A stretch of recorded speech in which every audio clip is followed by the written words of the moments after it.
कोणत्याही परिस्थितीमध्ये अणुऊर्जा प्रकल्प कोकणातल्या कुठल्याही जिल्ह्यामध्ये आम्ही होऊन देणार नाही। त्याचबरोबर आंबा आणि काजू उत्पादक शेतकऱ्यांना जाहीर केलेली मदत तुटपुंजी जी आहे ते आम्ही स्वीकारणार नाही। म्हणून या आंदोलन आम्ही आज पुकारलेलं होतं। पोलिसांनी आम्हाला विनंती केली आहे, आंदोलन करण्यापासून अटकाव केला।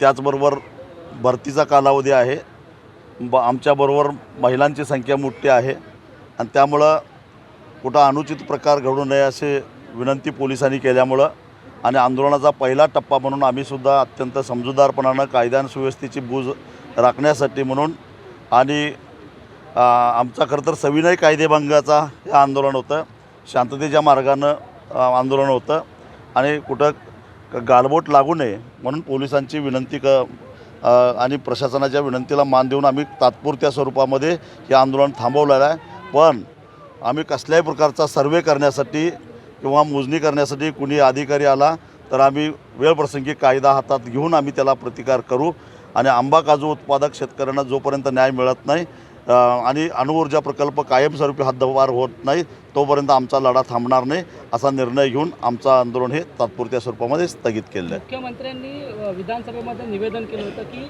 असा कोणताही प्रकल्प देवगडमध्ये होणार नाही, तरीसुद्धा तुम्ही आंदोलन करता, नेमकी भूमिका काय? मुख्यमंत्र्यांनी आपलं स्वतःचं एक्सवरचं हेच तपासून बघावं, पोस्ट तपासून बघावी।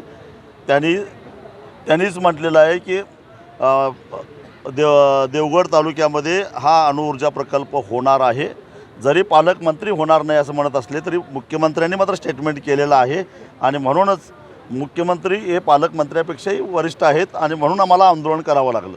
पालकमंत्री असं म्हणतात की राजू शेट्ट्यांना भाडोत्री म्हणून आणावं लागतं आंदोलन। मी काय आहे आणि मला कुणी वाढवलं आहे हे मी मगाशी शेतकऱ्यांना सांगितलेलं। मी शेतकऱ्यांनी तयार केलेलं प्रॉडक्ट आहे, कुणी भाड्यानं घेण्या एवढा मी लेचापेचा नाही आहे आणि मला भाडोत्री म्हणणाऱ्यांनी ते कुणाच्यासाठी भाड्यानं काम करतायत, कुठल्या उद्योगपतीच्या घरात पाणी भरतायत ते त्यांनी तपासून बघावं। पुढची तुमची भूमिका काय असणार आहे? कारण हा लढा याच्यापेक्षाही तीव्र करू आणि अजून आक्रमकपणानं मी आंदोलन करू।